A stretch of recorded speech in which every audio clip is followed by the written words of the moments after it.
Subhanallah walhamdulillah wa la ilaha illallah wallahu akbar. Masya Allah, Masya Allah, Subhanallah, muslimin muslimat, minta maaf ya lama menunggu. Pukul jam 7:06 sekarang. Masya Allah. Auzubillah minasyaitanirrajim. Bismillahirrahmanirrahim. Assalamualaikum warahmatullahi wabarakatuh. Alhamdulillah, alhamdulillahi rabbil alamin. Wassalatu wassalamu ala asyrafil anbiya'i wal mursalin wa ala alihi wa sahbihi ajma'in.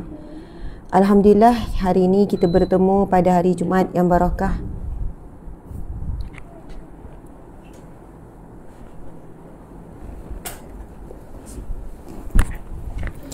Hari ini kita bertemu pada hari Jumaat yang barakah, hari Jumaat yang pertama di bulan Ramadan. Hari ini merupakan 6 Ramadan, Masya Allah, 6 Ramadan. Bermula daripada hari Ahad, Isnin, Selasa, Rabu, Khamis, Jumaat. Betul lah, 6 Ramadan 1443 Hijrah, dan ini adalah Jumaat yang pertama di bulan Ramadan. Alhamdulillah. Muslimin muslimat yang dihormati, yang dikasihi, seperti biasa, marilah sama-sama kita memulakan dengan bacaan Ummul Kitab Al-Fatihah, Ummul Furqan. Kita dah bahas hari itu tentang kelebihan surah Al-Fatihah. Kemudian kita akan menyambung 10 ayat awal, 10 ayat akhir surah Al-Kahfi dan juga Asma'ul Husna. Masya Allah, diharapkan sahabat-sahabat semua bersedia walau di mana anda berada. Berada di rumah, dah baca surah As-Sajadah. Alhamdulillah, hari Jumaat baca surah As-Sajadah, seronok kan? Pada hari Jumaat baca surah As-Sajadah, kemudian ada sujud sajadah. Subhanallah.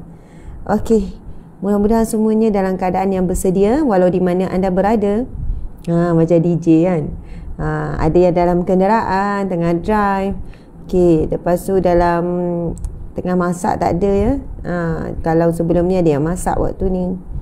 Dan apa juga keadaan, insya-Allah jika anda tak dapat nak turut sama membacanya, anda turut sama hadir mendengarnya. Masya Allah, alhamdulillah. Okey, muslimin muslimat yang dihormati, yang dikasihi, jom kita nak mula. Okey, hari ni saya memakai pakaian yang abaya hitam dan juga tudung blue black daripada galeri Ustazah Asma Harun. Okey, insya-Allah. A'udzubillahi minasyaitonirrajim. Bismillahirrahmanirrahim. Alhamdulillahi rabbil alamin. Ar-Rahmanir-Rahim. Maliki yaumiddin. Iyyaka na'budu wa iyyaka nasta'in. Ihdinas siratal mustaqim. Siratal ladzina an'amta 'alaihim ghairil maghdubi 'alaihim waladdallin. Amin. Amin ya rabbal alamin. Subhanallah. Seterusnya 10 ayat awal dan akhir surah Al-Kahfi. A'udzubillahi minasyaitonirrajim. Bismillahirrahmanirrahim. Alhamdulillahillazi anzala ala 'abdihil kitaba wa lam yaj'al lahu 'iwaja. قيما لينذر بأسا شديدا من لدنه ويبشر المؤمنين الذين يعملون الصالحات أولئك لهم أجرا حسنا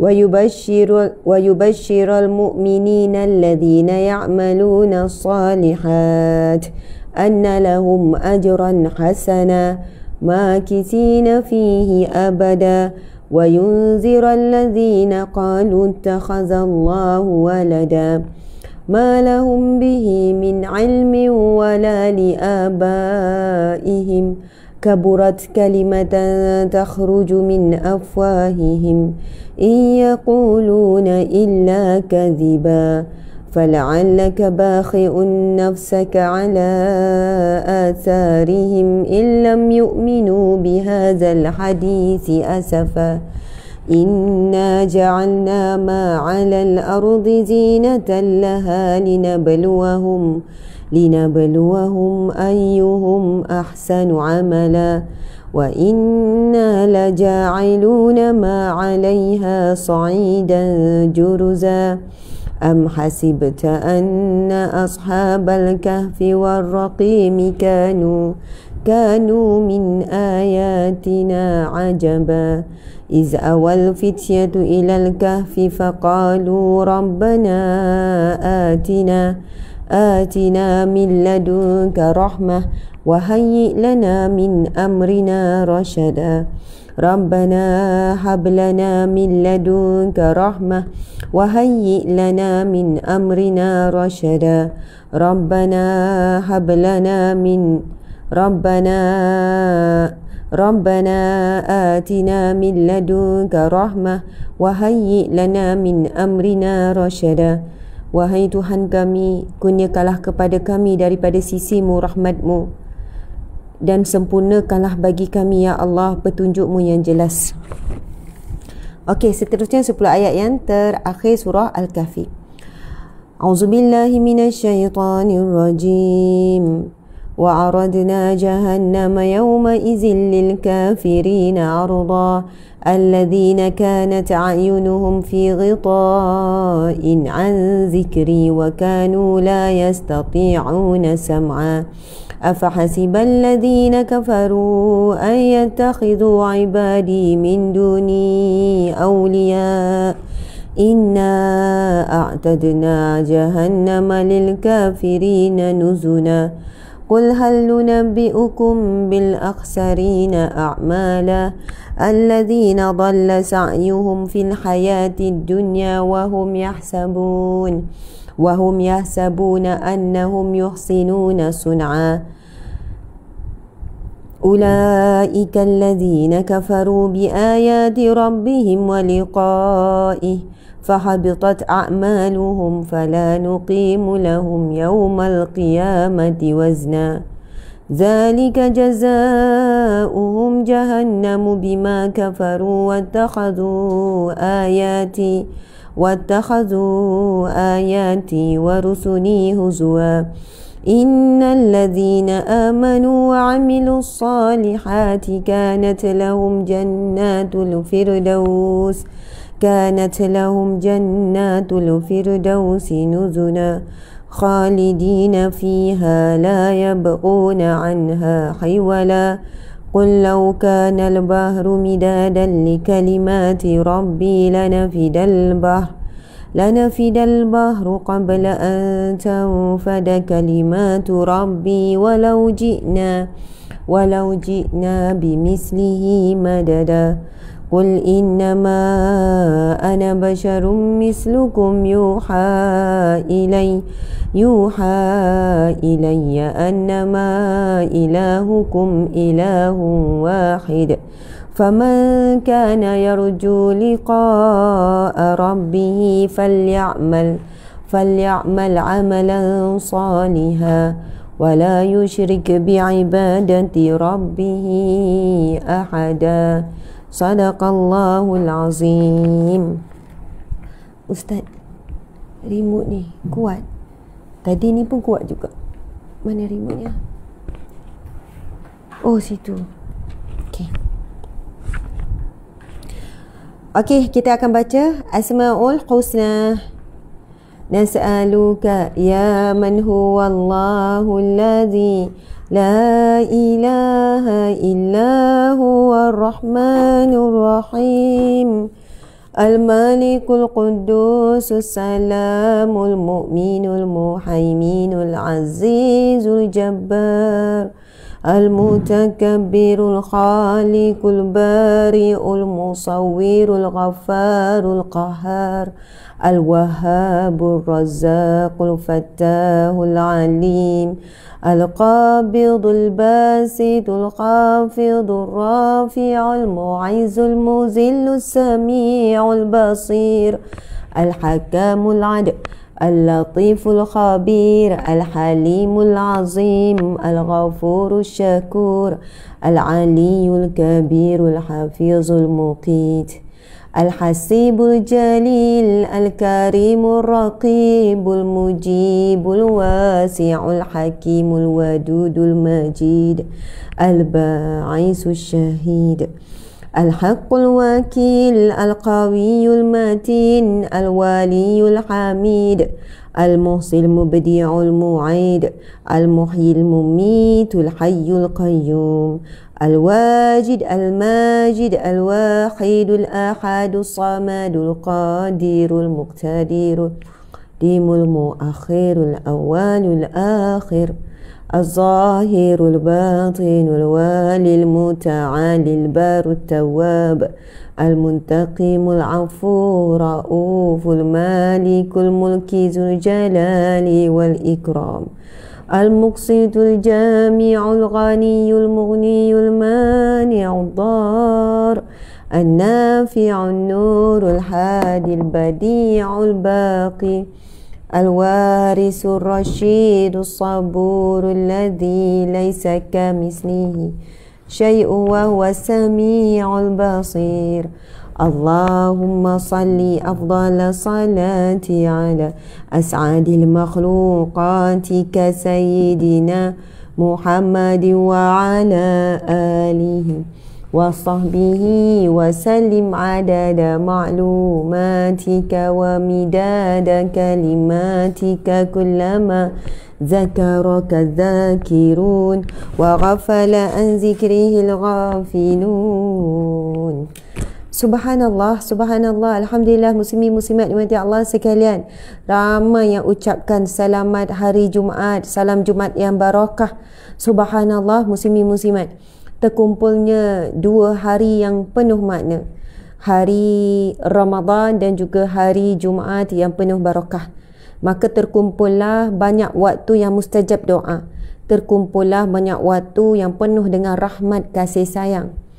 Jadi sangatlah rugi jika pada hari Jumaat yang barakah ini kita biarkan saat-saatnya berlalu tanpa pengisian ataupun tanpa doa ataupun tanpa amal soleh. Masya Allah, muslimin muslimat dimati Allah sekalian. Bila sama-sama kita saling menegur dan menyapa sahabat-sahabat yang sedang hadir dengan mengucapkan, memberikan doa, mendoakan sahabat-sahabat kita yang lain, ataupun mungkin ada yang nak minta doa. Biasanya doakan mak ayah saya sakit, anak saya, macam itulah. Kemudian kita saling mendoakan dan mengucapkan keberkatan hari Jumaat. Macam tu. Subhanallah, alhamdulillah, muslimin muslimat. Dah ramai yang pergi meninggalkan kita, dah ramai yang mati saban hari, ada saja yang meninggal juga dalam bulan Ramadan ni. Hari ini ada yang meninggal, semalam ada yang meninggal, ramai. Masya Allah. Namun pada saat ini kita masih lagi bernafas, bermaksud Allah masih lagi memberi kita peluang untuk memperbanyakkan amal soleh, amal ibadah, berdoa, memohon ampun. Allah masih beri kita peluang untuk melakukan semua perkara yang sangat penting untuk kehidupan dunia dan akhirat kita. Subhanallah. Taqabbalallahu minna wa minkum. Semoga Allah menerima amalan kita insya-Allah. Okey, saya nak jemput sekejap Al-Fadhil, encik suami saya, sebab saya ada nak jumpa dengan saya, nak pergi belakang ni jap. Sekejap je. Bukan nak, faham maksud saya? Okey. Mungkin encik boleh berkongsi tentang kelebihan hari Jumaat. Mungkin boleh bacakan satu hadis yang encik ingat. Mungkin menyarankan orang lelaki untuk pergi lebih awal pada hari ini, sempena Jumaat yang pertama bulan Ramadan. Kalau memang sini. Okey, silakan encik duduk dah. Lepas tu saya akan ni sekejap je. Okey. Kan biasanya pada hari Jumaat yang lepas, hari Jumaat apa ni yang lalu, kalau bukan bulan Ramadan, duduk. Tak apa, sambil cari, sambil duduk. Okey. Kalau bukan bulan Ramadan, contoh kan cuti, bukan cuti, waktu rehat hari Jumaat kan panjang, bermula 12 suku.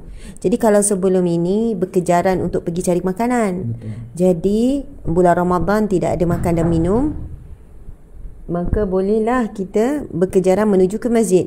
Dan insya-Allah walaupun dah pukul 12 suku pergi masjid, bagi orang yang rehat 12 suku, maka dikira awal lah tu.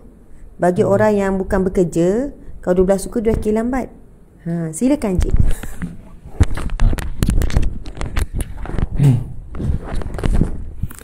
Bismillahirrahmanirrahim. Assalamualaikum warahmatullahi wabarakatuh. Pertamanya alhamdulillah, bersyukur kita kepada Allah Subhanahu Wa Taala yang mengizinkan kita untuk terus hidup pada hari ini. Dan seharusnya kita berfikir dan merenung kenapa Allah hidupkan kita di bulan yang mulia ini. Di antaranya kalau kita tahu bahawasanya Ramadan ini menjanjikan 1000 ganjaran. Antaranya adalah permulaannya rahmat, pertengahannya pengampunan, dan ketiganya di akhir Ramadan itu Allah memberikan pembebasan daripada api neraka. Semuanya adalah ciri-ciri yang melayakkan kita semua ke syurga Allah Subhanahu Wa Taala. Sebab dengan rahmat Allah lah kita ke syurga, dengan pengampunan Allah jugalah kita ke syurga, dan pembebasan api neraka, insya-Allah dengan bebasnya api neraka kita akan ke syurga Allah Subhanahu Wa Taala. Menunjukkan kepada kita hamba yang sangat-sangat banyak dosa, dan setiap hari kita melakukan dosa. Ada saja yang tak kena yang kita lakukan, dan mungkin dalam sengaja ataupun tidak. Jadi dengan tawaran hebat Allah berikan kepada kita di bulan Ramadan ni, kita dihidupkan ini, maka melayakkan kita insya-Allah ke syurga Allah Subhanahu Wa Taala. Moga-moga kita menjadi seorang yang lebih bersih rohaninya, seorang yang lebih bersih pemikirannya, dan insya-Allah bersih daripada dosa-dosa selepas berakhirnya Ramadan. Bila dia bercakap dalam keadaan mengejut, maka susunan ayat pun terkejutlah sikit insya-Allah. Jadi saya bacakan satu hadis yang berkaitan dengan Jumaat, hari Jumaat. Jadi para suami kena pastikan diri sendiri dan juga anak-anak seboleh-bolehnya datang awal, kerana hadis riwayat Bukhari yang bermaksud barang siapa, yang hadis ini diriwayatkan oleh Abu Hurairah, Nabi SAW bersabda yang bermaksud, sesiapa yang mandi pada hari Jumaat seperti mandi janabah lalu segera pergi ke masjid, maka seakan-akan berkorban dengan unta. Sesiapa yang pergi pada masa yang kedua, maka seakan-akan dia berkorban dengan lembu. Dan sesiapa pergi pada masa ketiga, maka seakan-akan dia berkorban dengan biri-biri jantang yang bertanduk. Dan sesiapa yang pergi pada masa keempat, seakan-akan dia berkorban dengan seekor ayam. Dan sesiapa yang pergi pada masa kelima, maka seakan-akan dia berkorban dengan sebiji telur. Dan apabila imam telah keluar untuk berkhutbah, maka para malaikat turut hadir untuk mendengar peringatan khutbah. Jadi setiap waktu yang kita pergi ke masjid, sama ada awal, pertengahan ataupun akhir, memberi ganjaran pahala yang berbeza. Lalu kita pun berfikir, kalau besar pahala Allah bagi kepada mereka yang datang awal, maka bagi mereka yang yakin, seiring dengan tajuk kita pada pagi ini, yakin dan taqwa, orang yang yakin sahaja boleh mengawalkan diri mereka ke masjid. Maka pada mereka yang hanya percaya tentang janji Allah itu, ganjaran yang akan diterima, maka mereka buat ala kadar dan mereka datang pada ketika azan, ketika khatib nak naik khutbah, ataupun ketika solat nak dimulakan. Maka tidak ada keyakinan. Yakin ni bermakna kita bersungguh melakukan dengan ganjaran Allah berikan kepada kita. Yakinlah yang membuatkan kita terus berusaha untuk berjuang dalam kesusahan. Yakinlah yang kita berusaha untuk bangun malam. Yakinlah membuat kita berpuasa dengan penuh keimanan dan pengharapan kepada Allah. Yakinlah bahawasanya pintu syurga dibuka pada bulan Ramadan ini. Yakin ni menunjukkan keyakinan yang dalam daripada hati kita ini, untuk kita terus itqan, bersungguh-sungguh dalam mujahadah mencari kebaikan, dalam mujahadah mencari keridaan Allah Subhanahu Wa Taala. Yakin. Kalau kita yakin bahawasanya kita akan mati, maka kita lebih bersedia untuk mati. Kalau yakin bahawasanya ada syurga neraka, maka kita lebih bersedia untuk memilih syurga. Kalau yakin adanya azab kubur, kita kena bersedia dengan contohnya bacaan Al-Mulk setiap malam, menunjukkan kita bersedia ke arah itu. Yakinnya suami ini akan dihisap oleh Allah bersama dengan tanggungjawab dia, isteri dan anak-anaknya, maka kita lebih bersedia untuk menjadi suami yang sentiasa menjaga diri dan keluarga daripada api neraka Allah Subhanahu Wa Taala. Yakin dengan setiap amalan kita akan dihisap sebagaimana surah Al-Zalzalah, faman ya'mal misqala dzarratin khairan yarah wa man ya'mal misqala dzarratin syarran yarah. Maka kita yakin bahawa setiap amalan yang kecil pun akan dihisap, amalan yang besar pun, yang baik pun akan dihisap, yang buruk pun akan dihisap. Maka kita lebih berhati-hati dalam menjalani kehidupan, dengan kata-kata kita, dengan tindakan kita, dan dengan apa yang kita lakukan setiap hari kita. Wallahu alam. Bukanlah ada ilmu pun nak bercakap, tapi insya-Allah perkongsian untuk diri sendiri dan juga sahabat-sahabat kalian. Dijemput penceramah selebriti kita untuk meneruskan ceramahnya. Dipersilakan. Masya Allah, terima kasih banyak. Satu perkongsian susunan ayat yang begitu indah. Terima kasih banyak ya penceramah jemputan selingan kita, iaitu Encik Tengku Fazli bin Tengku Yahya. Okey, alhamdulillah muslimin muslimat, jom kita sambung pengajian kita.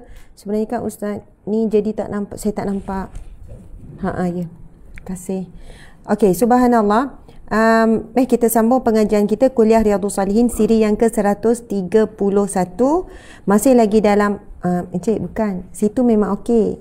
Ni yang menghalang. Okey, memang nampak situ insya-Allah. Kuliah Riyadhus Salihin siri yang ke-131. Masih lagi dalam bab yang ke-7, bab yakin dan tawakal. Dan insya-Allah pada pagi ini kita akan membacakan hadis yang ke-10 dalam bab yang ke-7, yang merupakan hadis yang 83. Hadis yang ke-83 dalam susunan kitab Riyadhus Salihin. Jadi masya-Allah, insya-Allah saya baca, muslimin muslimat akan ikut. Semalam kita dah kongsikan satu doa, tapi tim menuliskan doa tu doa tidak sesat dan tidak disesatkan. Sebenarnya ia adalah doa supaya kita tidak disesatkan, tidak dianiaya, kita tidak dianiaya, dan kita tidak tergelincir dan tidak diperbodohkan. Jadi saya rasa mungkin tajuk doa tu kena ubah sikit lah.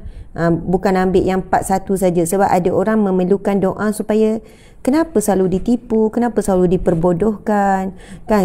Kenapa selalu dianggap dipelekehkan. Jadi mungkin doa ini sangat membantulah bagi orang yang menghadapi ujian-ujian seperti itu. Jadi tuan-puan sekalian, masya-Allah diejek, kita tak nak kita diejek kan. Jadi muslimin muslimat dimati Allah sekalian, insya-Allah doa tu kita dah kongsikan semalam di page, di poster dan sebagainya. Cuma saya memang dah tu, tapi saya tak sempat nak minta tim ubah sikit. Jadi muslimin muslimat dimati Allah sekalian, insya-Allah pagi ni kita akan sambung. Jadi sahabat-sahabat boleh cuba ikut. Dapat pahala ya baca hadis Nabi ni, cuba ikut. Okey. Bismillahirrahmanirrahim. An Anas radhiyallahu anhu qala Rasulullah sallallahu alaihi wasallam man qala ya'ni idza kharaja min baitihi bismillah tawakkaltu 'ala Allah wa la haula wa la quwwata illa billah yuqalu lahu hudita wa kufita wa wukita wa tanaha 'anhu asyayatin wa tanaha 'anhu asyaitan. Rawahu Abu Dawud wa Tirmizi wa Nasai wa ghairuhum. Maqala Tirmizi hadisun hasan. Fayaqulu ya'ni asyaitanu li syaitanin akhar kaifa laka birajulin qad hudiya wa kufiya wa wukiya. Masya Allah. Saya akan tulis ni. Hari ni kita akan tulis. InsyaAllah kita bersedia untuk menulis ya. Di papan putih kita bersedia. Okey.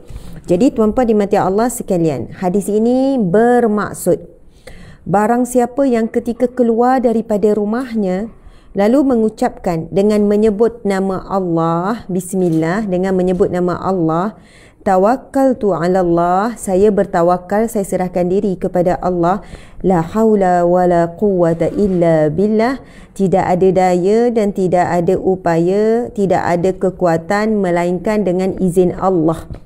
Tidak ada daya, tidak ada kekuatan, tidak ada kemampuan melainkan dengan Allah, melainkan dengan izin Allah. Macam tu. Lalu apa yang dia dapat? Maka dikatakan kepadanya, engkau telah diberi petunjuk, diberi kecukupan dan engkau dilindungi, dan syaitan pun menyingkir dari orang tersebut. Syaitan pun menjauh.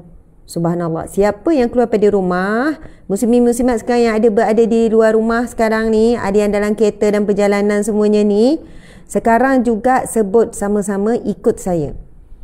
Bismillahi tawakkaltu 'ala Allah, La haula wala quwwata illa billah. Nampak gayanya doa ni, zikir ni lebih mudah berbanding semalam. Yang semalam baru jumpa, ayat pun macam tak biasa baca. Tapi yang zikir kali ini yang diajarkan oleh Nabi SAW, ini merupakan hadis hasan yang mana Nabi mengajarkan satu zikir yang dah selalu disebut dan menjadi amalan kita. Betul kan muslimin muslimat? Dah selalu sebut ni zikir ni. Apa dia? Bismillahirrahmanirrahim. La haula wala quwwata illa billah. Nabi kata barang siapa yang keluar pada rumah lalu mengucapkan zikir tersebut, maka dikatakan kepadanya, engkau telah mendapat petunjuk, mendapat kecukupan, diberikan kecukupan oleh Allah dan diberikan perlindungan. Lalu apa yang berlaku? Syaitan terus menjauhkan diri daripadanya. Syaitan tak boleh ganggu kita. Syaitan tak boleh kacau kita. Syaitan tak boleh nak goda kita. Allah akan melindungi kita daripada bahaya yang kita tahu dan tidak tahu. Bahaya yang zahir ataupun bahaya yang batin. Kita tak tahu bahaya apa yang Allah lindungi kita sehari-hari. Daripada pagi sampailah malam, kita tidak tahu. Yang kita tahu, kita pergi keluar balik selamat. Keluar balik selamat. Tetapi sebenarnya sangat banyak mara bahaya di luar sana yang Allah lindungi hamba-hambanya. Sebab itu ada orang yang keluar balik tak selamat. Ramai yang keluar aksiden balik tak selamat. Ramai yang keluar kena ragut. Ramai yang keluar kemudian tergoda, digoda, tergelincir, tersesat dan sebagainya. Jadi alhamdulillah, barakah kita beramal. Mungkin ada amalan-amalan yang membuatkan kita sentiasa dilindungi. Lalu syaitan akan menyingkir, menjauh diri daripada orang yang menyebutkan zikir ini sebaik keluar daripada rumah. Lalu syaitan berkata kepada syaitan lainnya, bagaimana engkau dapat menggoda orang yang telah diberi petunjuk, telah dicukupi dan telah diberi perlindungan. Syaitan sesama sendiri bergosip dalam keadaan kecewa.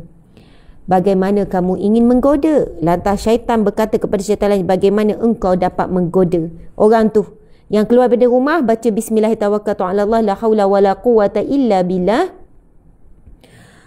Syaitan pun bisik sama dia, siapa yang boleh ganggu dia lagi? Kerana dia telah diberikan kecukupan oleh Allah, diberikan perlindungan oleh Allah dan telah diberikan petunjuk. Masya Allah. Sebab itu kalau orang yang keluar bekerja ke, keluar apa-apa urusan tu apa sekalian, kecukupan daripada Allah itu sangat perlu. Bila kita keluar cari rezeki, perlu rasa cukup. Ada orang duit dah banyak, rezeki pun dah banyak, tapi tak rasa cukup. Maka dia masih berterusan menjadi hamba kepada dunia. Malamnya susah nak bangun, siangnya sangat sedikit ibadah, pakaiannya juga tidak mentaati Allah. Subhanallah. Memang rezekinya banyak, luas, dimudahkan Allah. Tetapi dia masih jauh dengan pemberi rezeki. Dia masih tidak merasai kemanisan saat zikrullah, saat solat dan semuanya. Kehidupannya seolahnya kebahagiaan yang hakiki adalah di dunia. Dia gembira, ketawa, makan kenyang, wajahnya ceria. Tetapi adakah imannya seceria wajahnya? Muslimin muslimat. Adakah imannya seceria wajahnya? Muslimin muslimat. Allahu Akbar. Seperti mana yang encik suami sebut tadi tu kan. Orang yang beriman adalah orang yang yakin, bukan sekadar percaya. Dan daripada keyakinan itu, maka akan terbitlah tindakan. Seorang suami yang percaya dia akan dihisap, maka satu hari nanti, bukan satu hari, maka dia akan bersegera untuk berubah dan menjadi orang yang bertanggungjawab. Dia akan berusaha sedaya upaya melindungi dirinya dan ahli keluarganya. Qu anfusakum wa ahlikum nara. Seorang wanita yang yakin bahawasanya apa yang Nabi sampaikan tentang azab-azab yang pernah diperlihatkan kepada Rasulullah berkenaan wanita yang tidak menutup auratnya, bagaimana azab bagi wanita yang masih mendedahkan rambutnya, yang masih mendedahkan auratnya. Di sana ada satu hadis Nabi SAW, hadis yang sahih. Sabda Nabi SAW. Bila saya sebut nama Nabi, sahabat-sahabat pun sebut sama ya, SAW. Sebab itu disebut dalam hadis Nabi yang sahih yang kita bacakan semalam, yang mana Nabi menyebutkan barang siapa yang disebut namaku padanya, kita dengar nama Nabi disebut lalu tidak berselawat kepadaku, maka ia sangatlah jauh daripada rahmat Allah. Jauh daripada rahmat Allah, muslimin muslimat, bimbang kita mati dalam keadaan tanpa rahmat Allah. Bagaimana sakit seksanya kita menghadapi sakaratul maut. Kerana saat mati, doktor pakai bius. Kalau nak bius diri sendiri dengan maksimum bius pun tak akan hilangkan sakit sakaratul maut.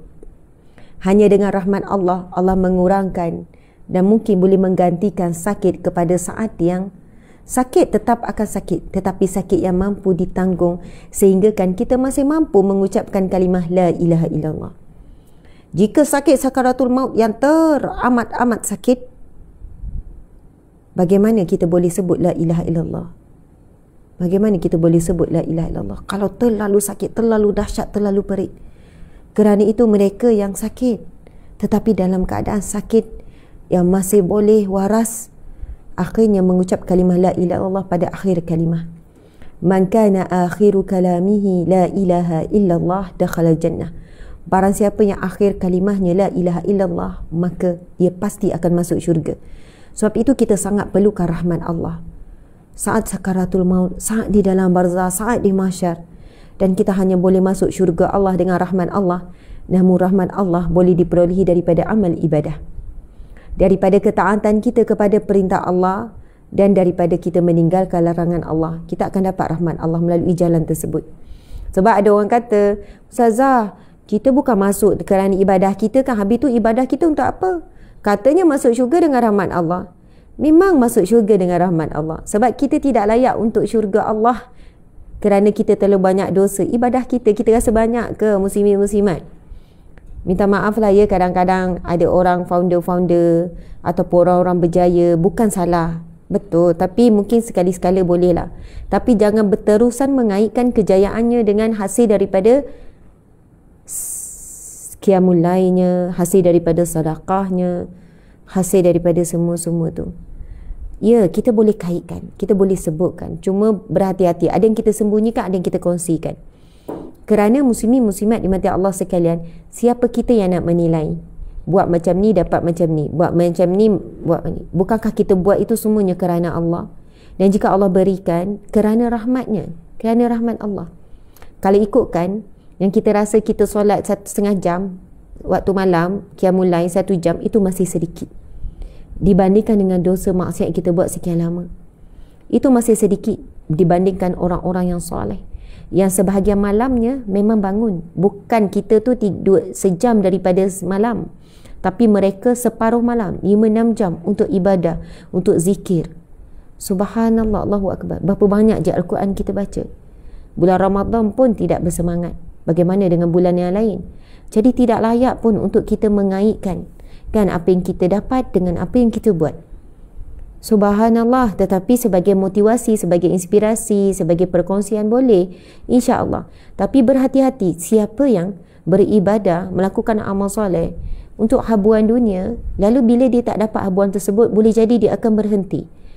Boleh jadi dia akan berhenti untuk melakukan. Dia kata tak jadi pun, tak nampak pun. Ataupun dia akan berhenti sebaik saja dia dapat habuan tersebut. Dia tengok perkongsian orang, okey buat amalan ni akan ni. Lepas tu alhamdulillah menjadi. Bila dah menjadi, dia mungkin tidak kuat untuk istiqamah, lalu dia meninggalkan. Sebab tujuan dia buat amalan itu untuk mendapat sesuatu, habuan dunia.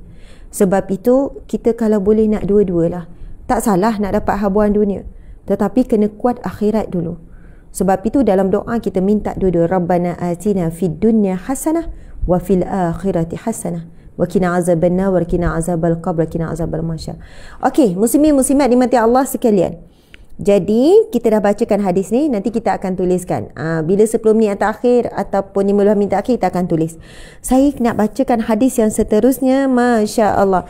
Okey, kita tengok ada ni syarah kepada hadis ini. Maksudnya ialah tidak ada daya upaya untuk meninggalkan maksiat melainkan dengan perlindungan Allah, dan tidak ada kekuatan melakukan ketaatan melainkan dengan pertolongan Allah. Diriwayatkan daripada Ibnu Mas'ud radhiyallahu anhu yang berkata, saya pernah di sisi Rasulullah sallallahu alaihi wasallam, lalu saya membacanya la haula wala quwata illa billah. Lantas beliau bertanya, kamu tahu penafsirannya? Saya menjawab, Allah dan Rasulnya yang Maha tahu. Okey, siapa yang cerita? Ibnu Mas'ud. Siapa Ibnu Mas'ud? Sahabat Nabi. Pernah Ibnu Mas'ud cerita dia menyebutkan kalimah la haula wala quwata illa billah. Lalu Nabi mendengar, Nabi bertanya, kamu tahu tak penafsirannya? Apa maksud la haula wala quwata illa billah? Lalu Ibnu Mas'ud menjawab, Allah wa rasuluhu a'lam. Allah dan Nabi-Nya lah paling mengetahui. Lantas Nabi pun menjawab, tidak ada upaya untuk meninggalkan maksiat kepada Allah dan tidak ada kekuatan untuk melakukan ketaatan kecuali dengan kekuatan ataupun pertolongan Allah Subhanahu wa taala. Allahu akbar. Muslimin muslimat dimati Allah sekalian, masya-Allah. Jadi sekarang kita akan baca pula hadis yang ke-11. Kita akan baca hadis ke-11 sambungan sebelum kita pergi ke whiteboard. Hadis yang ke-11 ia merupakan hadis ke-84 dalam kitab Riyadhus Shalihin. Hari ini siri kuliah Riyadhus Shalihin yang ke-131. Betul tak? Ustaz 131, bab yang ke-7, bab yakin dan tawakal.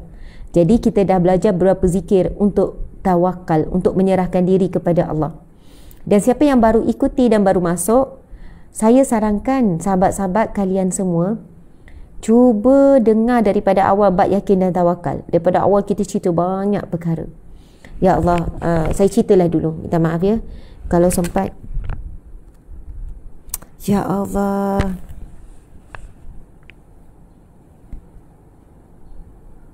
Allahu Akbar. Indah sangat hadis ni. Kena baca. Tapi saya nak cerita, ada seorang wanita ni dah kahwin 20 tahun lebih. Saya jumpa dalam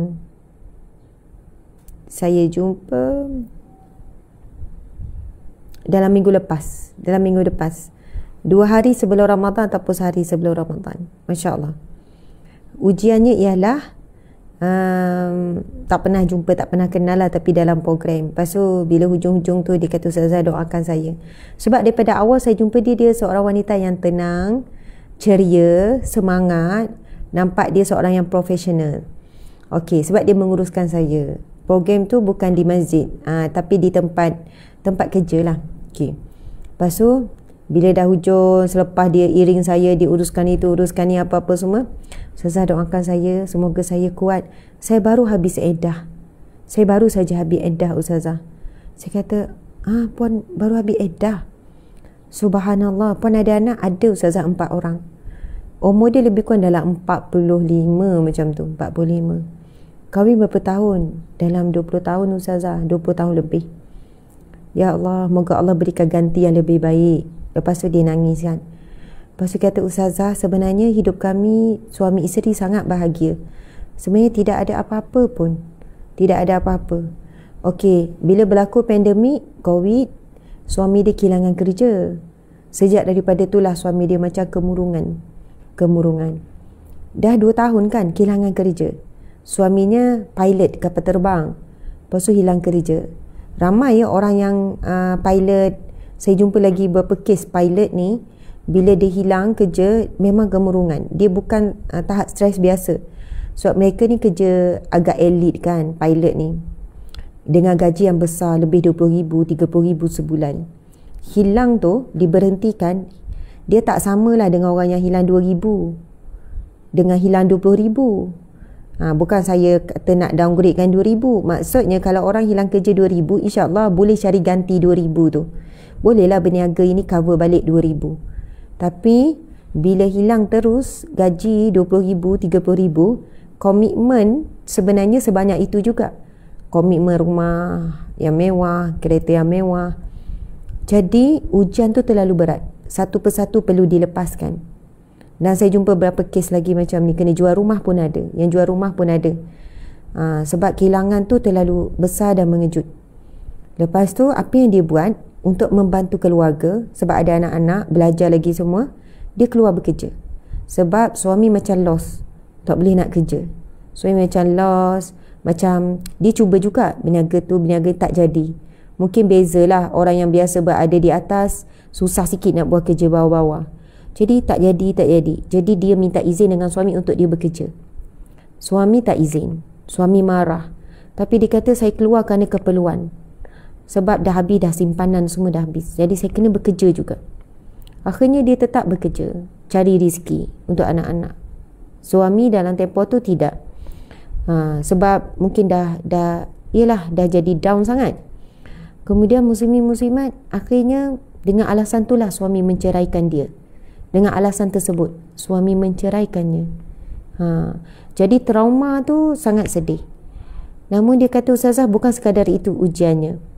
Lepas sebulan dia diceraikan, suami dia nikah lain, suami dia kahwin lain. Selepas sebulan diceraikan, masih lagi dia dalam tempoh iddah.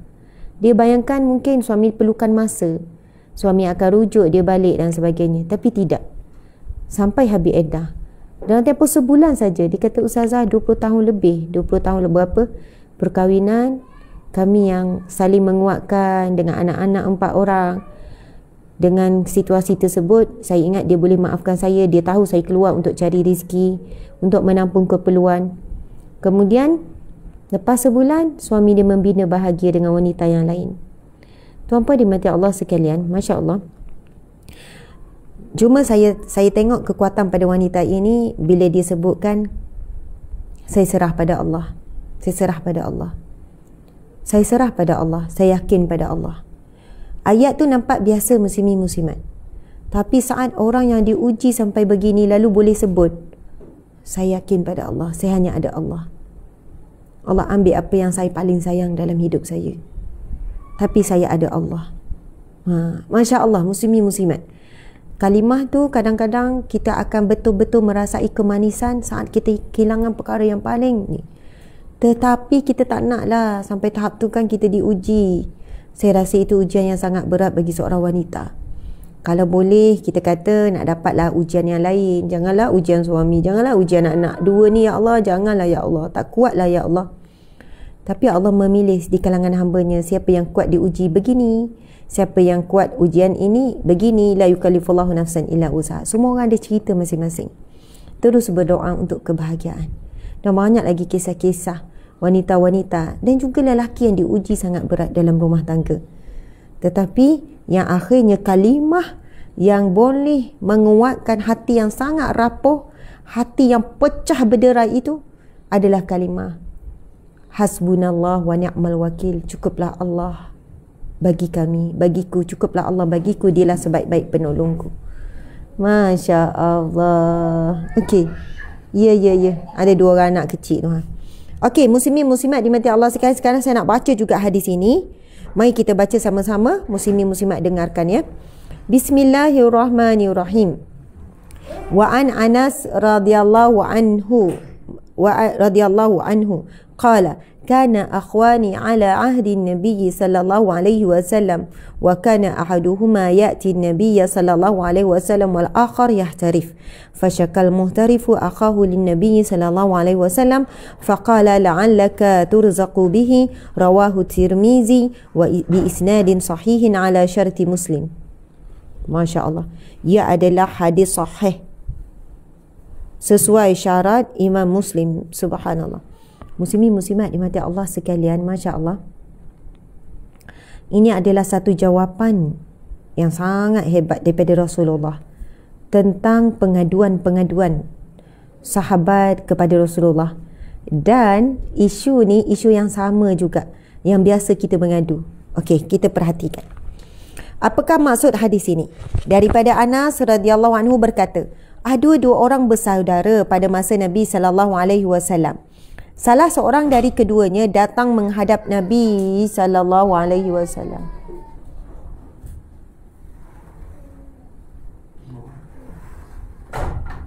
Okey, minta maaf ya. Ada yang tersepit pintu. Dia buka pintu, lepas tu yang kakaknya nak tutup. Tapi insya-Allah ayahnya pergi tengok. Okey, subhanallah.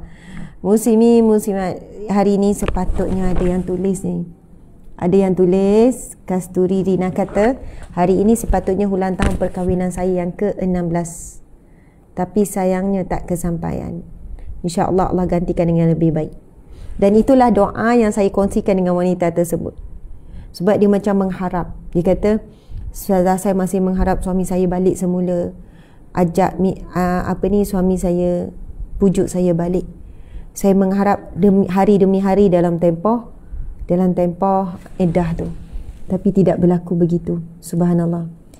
Muslimin muslimat dimati Allah sekalian, Ada yang tulis sepatutnya tahun ini tahun yang ke-16 kami meraihkan ulang tahun pernikahan tapi tak kesampaian. Tetapi Allah telah meminjamkan puan mungkin 15 tahun bahagia. Mungkin 10 tahun bahagia. Pernah berkahwin, pernah ada suami, pernah ada lelaki dalam hidup, pernah ada anak. Saya tak tahu ada anak ke tidak ya puan yang tulis ni. Di sana ada wanita meniti usia 40 tahun, 35 tahun, 50 tahun keseorangan. Tidak pernah dikurniakan saat hari bahagia pernikahan. Tidak pernah melalui saat diucapkan selamat pengantin baru. Tidak pernah ada pasangan hidup. Dan mereka tetap terus bersangka baik dengan Allah. Apa yang tidak dapat di dunia lalu sabar dan redha maka akan dikurniakan di akhirat. Dan saya mendoakan puan akan diberikan ganti yang lebih baik. Saya kata puan, kalau kita letakkan, saya pesan pada puan tu yang saya jumpa dalam sebelum Ramadan baru ni, saya kata puan, kalau kita merasakan dialah sebaik-baik suami, sebaik-baik lelaki, kita akan sentiasa menanti dan menolak lelaki-lelaki yang lain yang mungkin hadir juga dalam hidup kita. Sebab hati kita ni dah nekat, dah bulat. Tapi jika kita serahkan kepada Allah, kita serah kepada Allah, kita ulang-ulang doa, saya kata baca doa Ummu Salamah. Doa Ummu Salamah. Ini pun doa yang saya akan share. Jadi macam lebih sikit masa hari ni pada pukul 8. Boleh lah ya? Kalau tak tulis sayang. Doa ni muslimin muslimat, Nabi SAW mengajarkan Abu Salamah satu doa. Apabila kita kehilangan sesuatu, baca doa ni. Ataupun saat kita diuji, bukan kehilangan saja, saat kita diuji baca doa ni. Apa doa dia? Inna lillahi wa inna ilaihi raji'un. Allahumma akhlufli. Allahumma ajurni fi musibati wa akhlufli khairan minha. Allahumma ajurni musibati wa akhlufli khairan minha. Maksudnya, ya Allah, berikanlah kepadaku ganjaran kebaikan di atas ujianku ini, di atas musibah ini. Sebab ketika musibah sedang berlaku, kita sebenarnya waktu itu, kita sedang diuji, sebenarnya kita waktu tu, waktu yang mustajab doa. Dan kita minta daripada musibah ini, kita dapat banyak kebaikan. Jadi kita minta dengan Allah, ya Allah, berikanlah kepadaku ganjaran kebaikan di atas musibah yang telah Engkau turunkan. Wa akhlufli, dan gantikanlah dengan sesuatu khairan minha, yang lebih baik daripadanya. Masya Allah. Muslimin muslimat dimati Allah sekalian, apa juga kadang kita boleh baca doa ni, kita tuliskan. Sebagaimana Ummu Salamah setelah kematian suaminya Abu Salamah, dipesan oleh suaminya kepada Ummu Salamah saat dia sakit tenat, suruh Ummu Salamah beramal dengan doa ni. Ummu Salamah bacalah doa ni. Ummu Salamah ni dipinang oleh beberapa orang sahabat Nabi, lalu dia tolak dengan baik. Baginya tidak ada lelaki yang lebih baik daripada suaminya Abu Salamah. Salamah ni nama anak mereka, anak perempuan nama Salamah. Sebab apa? Kalau Ummu ke Abu ke Abu Abdillah, Ummu Abdillah kan, Ummu Salamah, mesti kepada nama anak lelaki, anak perempuan tak disebut. Jadi mereka dikatakan menurut riwayat ada 4 orang anak. Lalu akhirnya yang meminang Ummu Salamah adalah Nabi Muhammad sallallahu alaihi wasallam untuk dijadikan salah seorang isteri Nabi. Maka makbul doa Ummu Salamah, digantikan dengan suami yang lebih baik, dan tidak ada yang lebih baik melainkan dapat bersuamikan Nabi Muhammad sallallahu alaihi wasallam. Masya Allah, Allahu Akbar. Ada yang kata, Assalamualaikum, ya Allah, kembalikanlah anakku. Ini saya tak tahu ni kan ujian apa ni. Ada sahabat kita yang berdoa, kembalikanlah anakku. Ada yang kata, Ustazah, saya ada sakit endometriosis stage 4 tapi saya tidak ingin nak ada zuriat. Muslimin muslimat dimati Allah sekalian, ramai sebenarnya wanita-wanita yang tak boleh mengandung. Memang sedih, ujian yang berat sebenarnya. Namun jika kita akur dengan ketetapan dan takdir Allah, Allah Maha tahu. Mungkin sekiranya, wallahu a'lam, ya boleh jadi sekiranya kita mengandung, kita boleh mendapat penyakit-penyakit. Mungkin badan kita tidak sesuai untuk mengandungkan anak. Bukan tak layak, jangan sebut tak layak, semua layak insya-Allah. Siapa kita nak kata kita layak mengandung?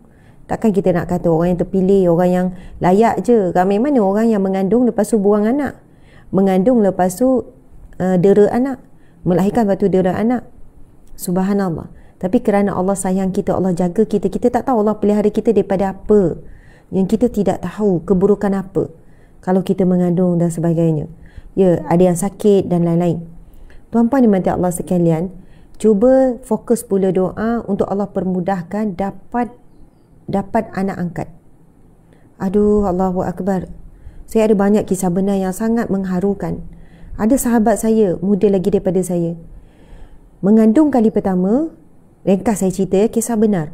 Mengandung kali pertama, dah tinggal berapa hari lagi cukup 40 minggu. Maksudnya dah 39 minggu berapa hari. Kemudian dia anak mati dalam perut, meninggal dalam perut. Maksudnya tinggal 2-3 hari lagi tarikh diudik, nak bersalin dah. Anak pertama meninggal dalam perut. Tak lama lepas tu dia melahirkanlah anak yang telah meninggal. Tak lama lepas tu dia mengandung lagi anak kedua.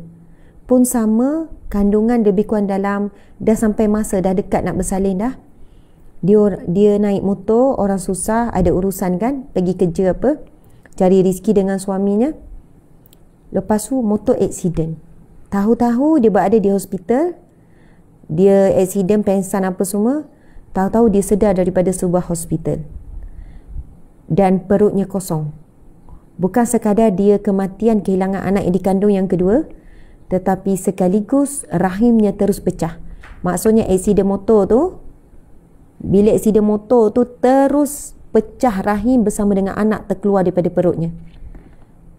Terus sahabat saya ni kehilangan anak sekali kehilangan rahim. Maksudnya tidak ada peluang dah nak melahirkan anak. Subhanallah, suami tetap sabar, isteri tetap sabar, redha dengan ketetapan Allah. Masa ni umur baru 20 lebih. Subhanallah. Jadi apa yang pasangan suami isteri ni buat, sebelum ini fokus kepada nak mengandung, tetapi lepas tu doa diubah, kurniakanlah anak yang baik, yang soleh-solehah. Mereka ni berusaha cari anak angkat, seusaha-usahanya, dengan doa, dengan ikhtiar. Allah tahu siapa yang bersungguh-sungguh. Lalu akhirnya pada tahun yang sama, mereka dikurniakan 2 orang anak angkat. Mula-mula saya tak tahu itu anak angkat. Kedua anaknya, lelaki dan perempuan, datang. Lelaki dan perempuan datang. Saya kata, comelnya. Dan muka anak tu memang irah sangat dengan muka kawan saya ni.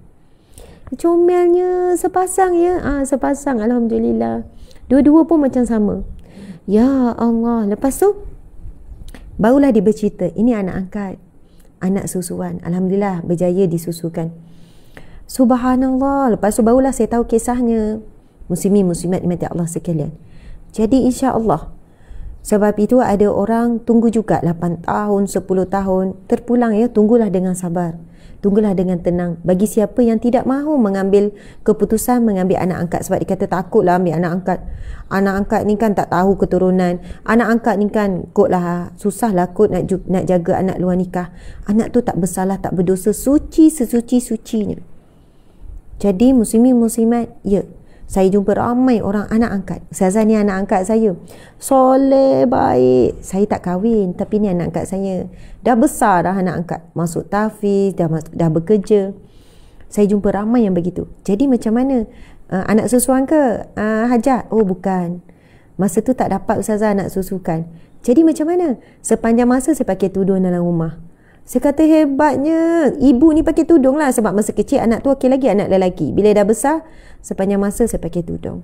Lepas tu ada lagi yang lain untuk jadikan mahram, ada suami kan. Jadi saya fikir masa tu tak apalah, saya jaga aurat daripada ambil anak angkat perempuan. Lagi susah anak tu, nanti menyusahkan anak nak jaga aurat dengan bapa angkat. Begitulah muslimin muslimat dimati Allah sekalian. Ramai yang hadapi ujian dan rumah tangga pelbagai bentuk dengan anak dan sebagainya. Tapi mereka kuat menempuhnya kerana mereka menguruskan, bukan meratapinya. Menguruskan ujian tersebut. Itulah orang yang sabar. Sabar membawa maksud menguruskan ujian Allah dengan terbaik. Bukan meratapi ujian Allah. Bukan meratapi, tapi menguruskannya dengan terbaik. Nak buat apa? Kita nak apa? Kan? Nak anak kan? Dah 6 tahun kahwin, dah 10 tahun kahwin. Sekarang kita ikhtiar cari anak angkat. Kalau Allah rezekikan besok kita dapat anak kandung, alhamdulillah. Ramai orang-orang susah, orang miskin-miskin, orang kampung mengandung tapi tak mampu nak besarkan anak. InsyaAllah siapa yang betul nekat, Allah akan permudahkan jumpa, InsyaAllah. Okey sahabat-sahabat, kita dah baca matan hadis ni tapi kita belum baca terjemahan. Saya sebab hadis ni sebenarnya hadis ni dah habis dah. Esok masuk bab istiqamah. Jadi saya kena baca. Ini hadis yang terakhir. Ini merupakan hadis yang ke-11 dalam bab yakin dan tawakal. Ia merupakan hadis yang ke-84 dan hadis yang terakhir dalam bab yakin dan tawakal. So kita baca sebab esok kita masuk tajuk yang baru iaitu istiqamah. Ini tajuk yang sangat bagus lah. Ramai yang tanya tip nak istiqamah. Okey, saya akan baca terjemahan. Daripada Anas radhiyallahu anhu berkata, ada dua orang bersaudara pada masa Nabi SAW. Salah seorang dari keduanya datang menghadap Nabi SAW, sedangkan yang lainnya bekerja. Lantas orang yang bekerja ini mengadu kepada Nabi SAW mengenai saudaranya. Lalu beliau bersabda, barangkali engkau diberi rizki lantaran saudaramu itu. Hadis riwayat dengan sanad sahih sesuai syarah Imam Muslim. Okey, kita akan fahami hadis ini. Kita baca dulu penjelasan. Hadis ini mengingatkan bahawa sesungguhnya orang yang menggunakan seluruh waktunya hanya kepada Allah, maka dia akan mencukupi keperluan-keperluannya. Dan sesungguhnya seorang hamba diberi rizki lantaran orang lain, sebagaimana terdapat di dalam hadis lain. Kalian diberi rizki, atau beliau berkata diberi pertolongan, kerana adanya orang lemah di antara kalian. Orang lemah di antara kalian. Muslimin muslimat dimati Allah sekalian, hadis ini encik suami, kalau kita tengok hadis yang kejap saya nak ni.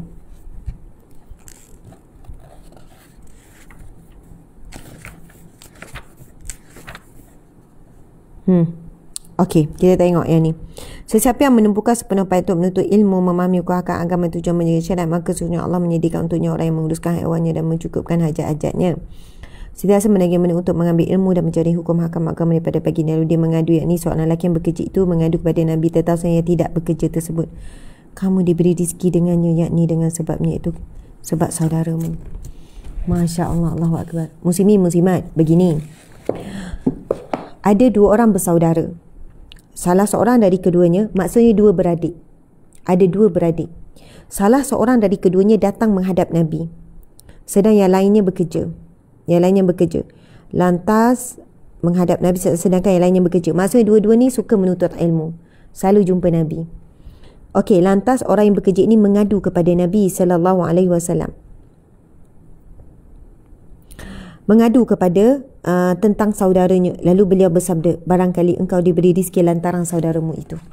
Muslimin muslimat dimati Allah sekalian, sahabat Nabi ni dia macam nak ngadulah kepada Nabi, ya Rasulullah, saudaraku ni tak bekerja. Soalannya dialah yang menanggung saudara ni, adik-beradik dia ni. Lalu Nabi menjawab, boleh jadi rizkimu lantaran dia, boleh jadi kerana dialah kamu diberikan rizki oleh Allah. Allahu Akbar.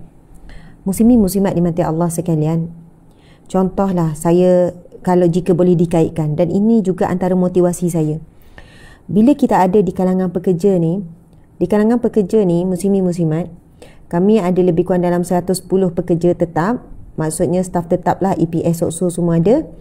Ada lagi lebih kurang dalam 30 orang part time. Ni orang-orang muda lah ni. Kan lepas SPM, tunggu apa semua, kita buka peluang untuk part time sebab memang kita perlukan orang yang ramai. Jadi muslimin muslimat, ada di kalangan pekerja ni yang kita lihat cekap, bagus, laju ke depan. Ada pula pekerja ni bagus, tapi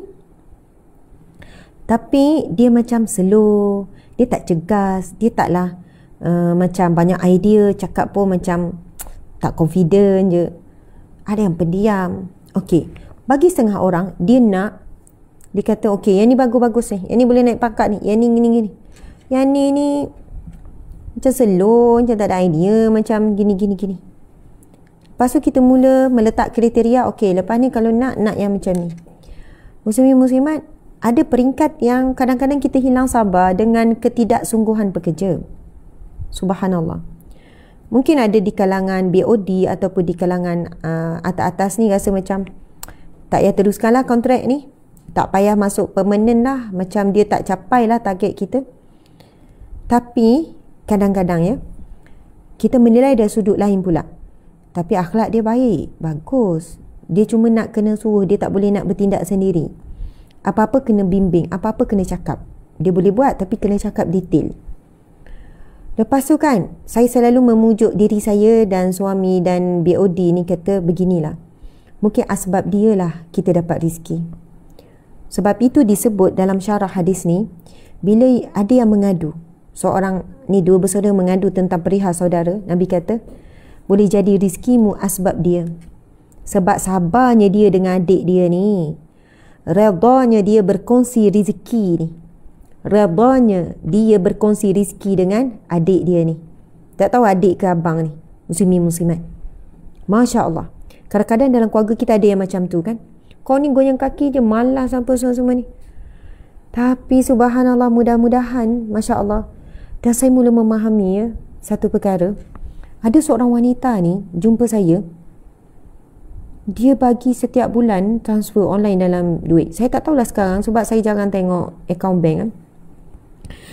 Muslimin muslimat, lama juga, saya rasa setahun 2 tahun juga, dia mesti masukkan duit dalam account personal. Saya kata, puan tak payah, puan tak payah. Saya kata masuk dalam account NGO, tapi dia bersungguh-sungguh nak account personal. Lepas tu kan, bila saya tak dia kata tak apa, NGO tu bahagian lain, tapi ni saya nak untuk ustazah gunalah nak bayar rumah ke, bayar kereta ke, bawa pergi anak-anak jalan ke, ini untuk ustazah. Dia berkeras. Lepas tu saya tanya, kenapa puan, kenapa? Lepas tu dia kata begini, ustazah, saya orang berniaga. Dulu saya tak percaya, saya tak buat perkara ni. Saya berniaga alhamdulillah. Lepas tu dia berkahwin. Saya rasa perkahwinan kali kedua. Kali kedua ni saya berkahwin dengan suami yang selalu khuruj. Orang tabligh kan, khuruj. Dia kerja biasa saja tapi dia banyak pergi buat dakwah. Mula-mula saya memberontak. Lama-lama saya ikhlaskan hati saya. Saya ikhlaskan hati dan ada kaitan juga ceritanya tu dengan apa yang dia dengar daripada ceramah. Subhanallah.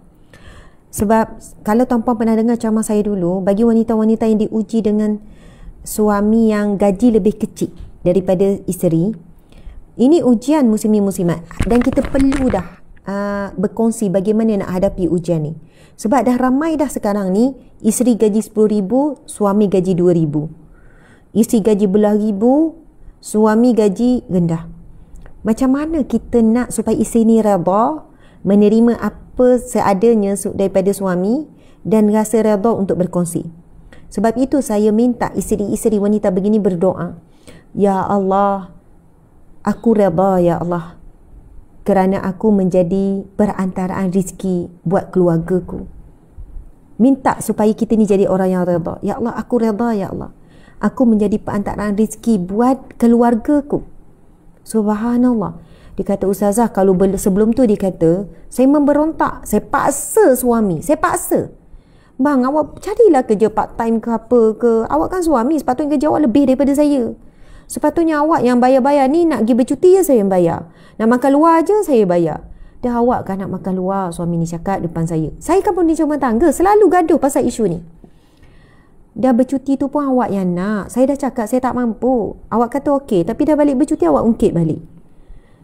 Pasal awak ungkit pasal handbag, pasal apa semua. Saya memang tak mampu, awak tahu gaji saya berapa. Dah habis tu kerjalah part time ke, pandai-pandailah upgrade diri ke, isi ni mula sombong. Saya terus ingatkan, puan, rezeki puan dapat asbab keluarga, bukan sebab puan.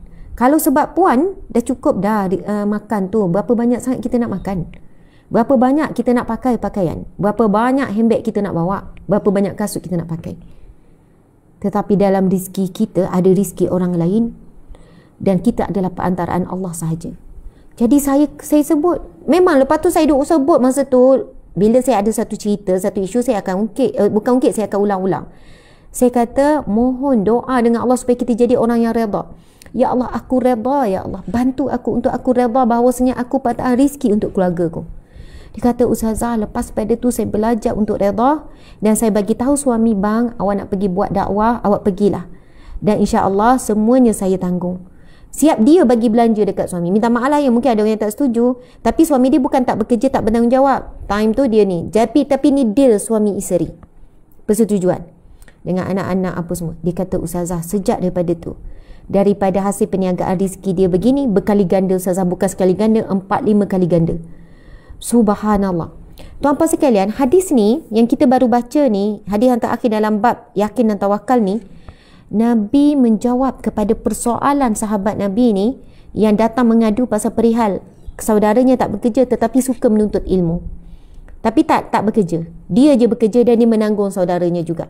Lalu Nabi ingatkan dia apa? Boleh jadi rizkimu disebabkan dia. Sebab ada orang tak kuat menuntut ilmu. Ada orang kuat bekerja. Seronok dia bekerja. Suka dia. Tapi kalaulah dia diminta tukar, okay, ni kerja kamu menuntut ilmu, mungkin dia tak kuat menuntut ilmu. Sebab itulah ada orang yang bekerja dan dia terus allocate daripada rizkinya tu, dia pergi jumpa sekolah-sekolah pondok, sekolah-sekolah tahfiz, sekolah-sekolah madrasah ataupun mana-mana sekolah yang guru-guru tak dapat dibayar gaji. Ada orang buat macam ni. Saya nak bayar gaji 2 orang guru, ataupun anak sekolah di madrasah dia, jumpalah guru, saya insya-Allah saya nak menanggung gaji seorang guru. Berapa gaji seorang guru? Tanya guru besar. Oh, kita bagi 1,200 je. Masya-Allah, tak banyak ya. Ya. Kita kata kita nak tanggung. Muslimin muslimat, besar sangat ganjaran pahala dan kita tak tahu perubahan apa dalam hidup kita Allah berikan. Sebab kita tak kuat untuk mengajar, menuntut ilmu. Sebab orang yang berada di jalan ilmu ini adalah orang yang berjihad di jalan Allah. Jadi alhamdulillah muslimin muslimat, kita tak beralih lah ke whiteboard. Kalau whiteboard mau 15 minit paling kurang. Jadi tuan-puan sekalian, nanti selepas habis kuliah ni anda boleh tengok di FB, di page, di IG dan juga di TikTok. Kita berkongsi doa yang kita kongsikan 2 hari ini. Satu, bismillah tawakkaltu ala Allah la haula wala quwata illa billah, dan satu lagi doa Ummu Salamah, inna lillahi wa inna ilaihi rajiun, Allahumma ajurni fi musibati wa akhlif li khairan minha. InsyaAllah siapa yang kehilangan sesuatu, sesiapa yang diuji sesuatu, Allah gantikan dengan sesuatu yang lebih baik. Bukan selama ada kehilangan, ujian pun. Apa ujian? Baca doa ni, Allah gantikan dengan sesuatu yang lebih baik, berganda-ganda di dunia dan juga di akhirat. Terima kasih semua. Mohon maaf salah dan silap. Ya, ramai yang ada masalah keluarga saya tahu. Cuba dengar banyak kuliah, banyak ceramah. Muslimin muslimat, sebab kalau anda nak jumpa saya, ramai yang nak jumpa, ramai yang nak call, ramai yang hubungi PA. Boleh tak nak cakap dengan Ustazah 10 minit, berapa pun Ustazah bayar, saya sanggup. Mereka ingat saya buat konsultan berbayar. Tak, saya tak pernah buat, walaupun ada cadangan banyak pihak. Kan nak cakap 10 minit nak tanya pendapat, nak cakap 15 minit nak tanya pendapat. Mereka nak bayar. Ada VIP pun ada. Kan mereka ni tak ada masalah cakap 15 minit bayar 5,000, tak ada masalah. Tapi saya tolak, saya tak terima muslimin muslimat. Saya kata kalaulah saya dah mula ambil panggilan berbayar pula tu, saya mungkin tak ceramah dah, sebab duit masuk berkepuk-kepuk kan. Tapi bukan itu matlamat kita. Saya kata biarlah saya jawab semua soalan-soalan dalam ceramah, sebab masalah yang sama dihadapi oleh orang yang ramai, oleh banyak orang. Dan kita ni milik ummah, bukan milik golongan-golongan tertentu. Jadi kita selalu menggunakan masa kita demi ummah. Ummah ni ramai-ramai. Jadi tak nak jadi eksklusif. Bagi orang yang mampu, dia mampu bayar. Jadi tak nak. Muslimin muslimat dimati Allah sekalian, suka saya pesan untuk kali terakhir sebagai penutup. Bukan kali terakhir, sebagai penutup. Buatlah sesuatu kerana Allah dan kerana kebaikan diri kita. Kalau kita buat demi manusia lain, kita akan lemah untuk bertahan. Contoh, sebab saya ni pendidik rumah tangga dulu, muslimin muslimat. Saya jumpa ramai wanita yang sebut ayat ni, Ustazah, saya bertahan demi anak-anak. Saya bertahan demi anak-anak. Jadi, bila na'udzubillah ya, bila dia diuji pula dengan anak tersebagaimana yang dia harapkan, dia akan down sangat. Masa tu akan keluar, Umi dulu bertahan kerana kamu anak-anak, tapi kamu menyakiti hati Umi hari ini. Contohnya, kamu menyakiti hati mak. Bertahan demi Allah. Ya Allah, aku bertahan dari rumah tangga toksik ini kerana-Mu ya Allah. kerana mengharapkan pahala-pahala sabar dalam rumah tangga ini, kerana mengharapkan redamu, kerana aku reda terhadap takdirmu menjodoh bertemunya, bersatunya aku dengan suami yang tidak baik ni. Sebab bertahan kerana Allah, demi Allah, insya-Allah Allah akan bantu kita menguruskan anak, dan insya-Allah suami tu Allah akan kembalikan kepada kita dalam keadaan suami yang baik. Faham maksud saya ya? Sebab itu ramai orang bertahan digunakan alasan anak. Lepas tu akhirnya anak ini menjadi mangsa keadaan. Mangsa keadaan. Kena marah, kena diberi bebanan. Dan akhirnya mak ni akan sebut, mak bertahan kerana kamu tau. Kalau bukan kerana kamu, mak tak bertahan. Kamu pula nyakitkan hati mak. Kesian anak-anak tu. Jangan jadikan dia dahan untuk bertaut. Kita kena belajar. Kita dah belajar bab tawakal. Hasbunallah wa ni'mal wakil. Sebab anak bukan milik kita. Hati anak pun bukan milik kita. Bertahanlah kerana Allah. Sama ada nak teruskan perkahwinan itu, sebab ada yang kata banyak ni ustazah, ada banyak masalah ujian. Sebab apa muslimin-muslimat? Subhanallah. Ada orang memilih untuk berpisah dan mulakan kehidupan baru. Dan saya jumpa ramai ibu tunggal, bapa tunggal lebih tenang, lebih bahagia, lebih berjaya. Akhirnya jumpa pasangan baru ataupun teruskan dalam keadaan janda ataupun duda dengan tenang dan bahagia. Mereka ini bukan orang yang tidak sabar. Bukan kita kata, dia dah hilang sabar lah tu sebab tu bercerai. Tak. Mereka menguruskan ujian dengan terbaik. Itulah orang yang sabar. Subhanallah, Allahu Akbar. Kemudian ada yang memilih untuk kekal dalam rumah tangga toksik. Ini juga orang yang sabar. Saya tak katakan bahawasanya mana satu betul ustazah, mana satu lebih baik. Kekal ke berpisah? Saya kata dua-duanya baik bagi orang beriman. Tapi tengoklah toksik tu setara mana. Jangan sampai pukul-pukul, cedera-cedera. Tu memang kena keluar lah. Kalau datang kes kepada saya dulu, kes-kes sampai dera, saya yang pertama tulis surat ke mahkamah, disarankan fasah. Saya yang akan bantu wanita ni. Sekarang puan buat report polis dan buat report doktor. Kenapa ustazah? Puan nak mahu fasah kan? Fasah perlu ada bukti. Puan ada saksi? Tak ada. Puan ada rakam? Tak ada. Jadi sekarang ni buktinya adalah akan disahkan oleh report doktor. Sekian-sekian. Saya bantu. Kalau sampai peringkat darar, kecelakaan pada tubuh badan. Tapi ada yang memilih untuk sabar. Maksudnya memilih untuk bertahan, tetapi dia uruskan. Dia uruskanlah. Dia bukan bantai gitu saja, tetapi dia berusaha dengan doa, dengan buat ai penawar, berterusan untuk jadi isteri yang terbaik. Muslimin muslimat. Jadi bertahanlah atas apapun ujian kerana Allah. Kerana bila buat saja hasbunallah wa ni'mal wakil, pertolongan Allah datang, perlindungan Allah datang, petunjuk Allah datang. Allah akan bersama dengan kita. Innallaha yuhibbul mutawakkilin. Allah sangat mencintai orang yang bergantung harap kepadanya, orang yang bertawakal kepadanya, orang yang menyerahkan urusannya kepada Allah. Allah sangat mencintai. Jadi saat kita tidak ada sesiapa, masih tak jumpa Allah, masih letakkan sandaran pada anak kecil, masih letakkan sandaran sekian-sekian, silap. Ada orang kerana anak dia berpisah. Bukan kerana anak dia bertahan dalam rumah tangga toksik, tapi kerana anak lah dia keluar daripada rumah tangga toksik supaya anak tak jadi mangsa penderaan mental melihat hari-hari ibunya didera. Saya banyak kes anak sakit mental, perlu makan ubat, masuk hospital sakit jiwa kerana melihat anak bukan tak faham bila nampak ibu dia menangis, bila nampak ibu dia sakit. Jadi subhanallah, minta maaflah saya sebut secara umum sebab ramai sangat mengadu tentang masalah-masalah seperti ini. Bukan menyarankan perceraian ya, saya menyerahkan dua jalan. Sama ada bertahan, tapi bertahan dengan jangan kemurungan, jangan meratap. Suami nak buat apa, buatlah. Kita bina bahagia dengan anak-anak. Kalau memilih terus dalam keluarga, tetapi ada yang memilih untuk berpisah, kedua-duanya adalah jalan penyelesaian. Terima kasih banyak-banyak. Mohon maaf sekali lagi dah terlebih masa sangat. Jangan lupa lepas ni ikuti kuliah bacaan Al-Quran sambungan juzuk yang ke-11 dan juzuk yang ke-12. InsyaAllah bersama dengan Qori jemputan kita. Wabillahi taufiq wal hidayah. Assalamualaikum warahmatullahi wabarakatuh. Dan minta maaf pada hari Jumaat yang barakah ini, muslimin muslimat, pada hari Jumaat yang barakah ini kami ingin mengajak sahabat-sahabat semua untuk sama-sama menyumbang melalui NGO kami, iaitu NGO Sahabat Amal Care, dan melalui Yayasan Al-Hijrah. InsyaAllah, sebagaimana yang kalian semua tahu, di bawah Yayasan Al-Hijrah kita sedang membina perkampungan Al-Hijrah ataupun Hijrah Village, yang mana perkampungan Al-Hijrah ini bukan milik saya, bukan milik Yayasan Al-Hijrah, adalah milik umat Islam. Siapakah yang akan menyamai perkampungan Al-Hijrah ini?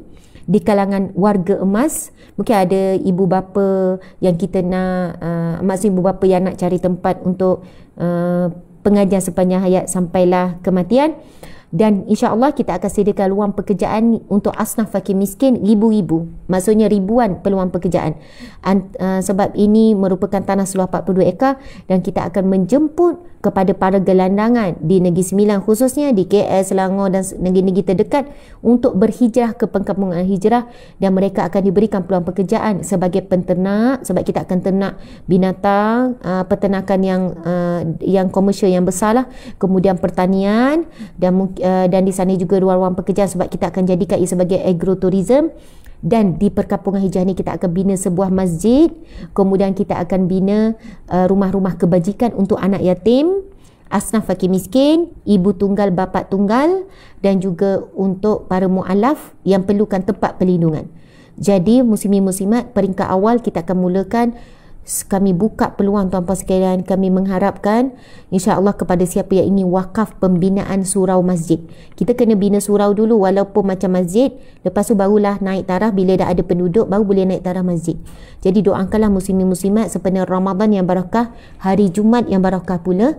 Siapa ingin menyumbang melalui Yayasan Al-Hijrah, dia ada akaun khusus dia. Tapi anda boleh juga, boleh je nak melalui akaun biasa sahabat Amalcare, sebab nanti tulis sikit notis menyumbang untuk wakaf masjid. Tulis saja wakaf masjid perkampungan Al-Hijrah, sebab kita ada akaunten kita yang akan asingkan balik duit tu. Jadi muslimin muslimat, hari Jumaat yang barakah, pada hari Ramadan yang barakah, belum tentu Jumaat minggu depan kita akan jumpa, belum tentu Ramadan esok kita akan jumpa. Jadi ambil peluang ni untuk sama-sama berwakaf dan juga menyumbang sedekah infak jariah. InsyaAllah kami sedang mengumpulkan dana untuk proses pembinaan. Kita dah ratakan tanah apa semua, kita nak pergi kepada proses pembinaan. Okey, jadi sahabat ramai yang tanya macam mana nak sedekah, macam mana nak derma. Subhanallah, doakan ya. Ada yang banyak tanya link apa, account number semua ni, muslimin muslimat. Jadi tim kita tolong balas. Tak ada seorang pun yang balas ni di TikTok ni. Tim kena balas. Kalau di FB ada, tapi di ni lokasi pembinaan perkampungan Hijrah ini bertempat di Jalan Pantai Seremban Negeri Sembilan. Kalau daripada Senawang tu lebih kurang dalam 15 minit, daripada rumah saya pun 15 minit. InsyaAllah saya juga akan menetap di situ besok. Dalam tu juga akan dibina International Tahfiz School. International Tahfiz School, tahfiz yang komprehensif lah, dengan segala ni. Lepas tu sistem pengajian kitab turas akan dihidupkan. Doakan muslimin muslimat, kita akan harap-harap tahun ni dah siap masjid dan juga ni. Jadi kita tidak mampu melakukannya tanpa sokongan. Siapa pun boleh duduk kat kampung ni. Ustazah, saya daripada Sabah nak pindah, boleh? Saya daripada ni nak pindah lah, nak duduk kampung Hijrah sama-sama dengan Ustazah duduk situ. Ya, insyaAllah kami juga akan ada penginap rumah di situ. Jadi insyaAllah muslimin muslimat, kita buka peluang untuk siapa saja. Dan bila tempat ni akan jadi agrotourism, dalam tu ada mini zoo. Tuan-puan sekalian, dalam ni akan dibina kolam-kolam renang, water park. Sebab tu kita panggil agrotourism, memang untuk tarikan pelancong muslim dan non-muslim. Tanah 42 ekar ni nanti kita akan bina kolam yang berasingan, kolam renang, water park untuk perempuan sahaja, tertutup jadi boleh buka aurat, water park untuk lelaki sahaja, dan water park family. Dan itu impian saya sekian lama, memang dah lama berimpikan. Jadi insya-Allah muslimin muslimat, kita akan bangunkan ekonomi ummah. Dalam ni juga akan dibina kilang-kilang kecil lah, kilang menghasilkan produk frozen ke, hasil kicap ke, hasil apa-apalah muslimin muslimat, kilang jahitan. Jadi sebab tu kita kata akan buka peluang pekerjaan yang sangat banyak. Sebuah komuniti yang dinamakan Hijrah Village ataupun perkampungan Hijrah yang akan membangunkan dari sudut ekonomi ummah, fizikal, mental, rohani, tu paling utama. Persiapan untuk berhijrah ke alam barzah. Jadi macam mana kalau nak pergi? Okey, sekarang ni muslimin muslimat, Seremban nak pindah ke Seremban dekat je, insya-Allah doakan. Jadi tuan-puan sekalian, siapa yang nak menyumbang boleh juga ke akaun ni. Tetapi sebenarnya untuk Perkampungan Hijrah ada akaun khas di bawah apa ni, Encik kena ni. Tapi di TikTok dia orang tak nampak. Ustaz tolong tukar. Okey, tolong tukar akaun. Tak, tukar phone. Sebab ni terbalik. Tuan-puan tak boleh nampak kan? Tapi saya tunjuklah.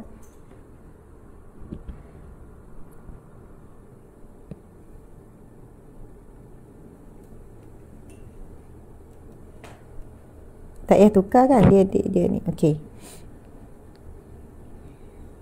Boleh nampak tak akaun number tu? Boleh nampak muka saya? Kami bertiga lah. Pengasas Yayasan Perkampungan ni memang kami sendiri. Bukan saya jadi duta ya. Saya tak jadi duta. Memang kami sendiri, muslimin-muslimat. Boleh nampak ya? Boleh snap. Sebab ada orang tak dapat maklumat tu. Jadi ini memang NGO kita dah masuk tahun ketiga. Sepanjang Ramadan, kita menyediakan lebih kurang dalam setiap hari 5,000 bungkus. Sekurang-kurangnya, paling kurang kita sediakan 5,000 bungkus makanan berbuka puasa bagi asnaf fakir miskin di seluruh Malaysia, termasuk beberapa buah negara di luar negara. Negara miskin luar negara, paling kurang 5,000 bungkus ke 6,000, 7,000. Jadi satu hari, kita menyediakan, memerlukan belanja lebih kurang. Kalau 5,000 bungkus, harga makanan RM7, 5 kali 7 berapa Encik? 30. Lebih kurang dalam 40,000 RM setiap hari. Melalui NGO Sahabat Amal Care, kita keluarkan belanja untuk menyediakan makanan iftar berbuka bagi asnaf fakir miskin. Ini kita buat setiap hari. Kalau anda nak tengok bagaimana proses yang kita lakukan, anda boleh ikuti page rasmi TikTok. TikTok pun sebenarnya tim dah kena buat dah video-video pendek. Kena selalu share video pendek dekat TikTok, dekat IG, buat reels, kan? Lepas tu share supaya orang tahu, penyumbang tahu, kan, aktiviti agihan makanan berbuka puasa berbulan sebab bukan nak menunjuk-nunjuk. Kita NGO, kita kena buktikan. Sekadar pembuktian, sebab bukan duit kita tu, duit orang ramai. Nak menunjuk, kalau duit kita mungkin kita jagalah, kita tak cerita kat orang lah. Ini duit orang ramai, bukan duit kita. Jadi aktiviti yang kita buat tu perlu diwawarkan sebagai satu pembuktian. Jadi tuan-puan dah ni kan, dah boleh nampak. Jadi alhamdulillah muslimin muslimat, terima kasih banyak. Mohon maaf sekali lagi Ustaz. Terima kasih ya. Kita tangguhkan dengan tasbih kafarah dan surah Wal-Asr. Bismillahirrahmanirrahim. Subhanakallahumma wa bihamdika asyhadu an la ilaha illa anta astaghfiruka wa atubu ilaik. Bismillahirrahmanirrahim. Wal-'asr innal insana lafi khusr illa allazina amanu wa 'amilus solihat wa tawasaw bil haqqi wa tawasaw bis sabr. Sadaqallahul azim. Wabila taufiq wal hidayah. Assalamualaikum warahmatullahi wabarakatuh.